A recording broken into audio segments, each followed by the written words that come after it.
Chronologically unraveling the events, the seeds of discord were sown when Israeli military concluded a deadly raid on a refugee camp in the West Bank. This incident resulted in at least 14 deaths and marked a significant escalation in the region's violence. During this offensive, the West Bank witnessed a rise in attacks by Israeli settlers, further fueling the flames of conflict. The situation exacerbated when Hamas, the Palestinian political organization, condemned U.S. military aid to Israel, accusing it of enabling aggression in Gaza. This contention opened a new front in the escalating tensions.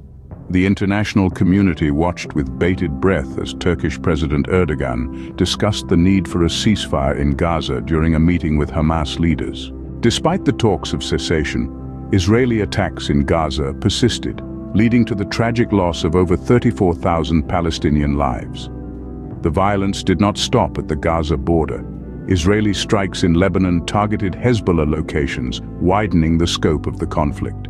In the West Bank, a labor strike was called in protest of the Palestinian deaths, a poignant testament to the human cost of the conflict.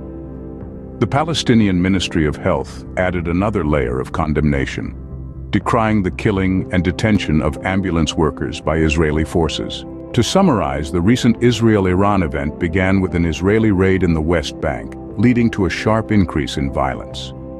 The situation was further aggravated by Hamas's condemnation of U.S. aid to Israel and the subsequent talks of ceasefire by Turkish President Erdogan. Despite these talks, the conflict continued, with Israeli attacks leading to massive loss of life in Gaza and a widening of the conflict to Lebanon.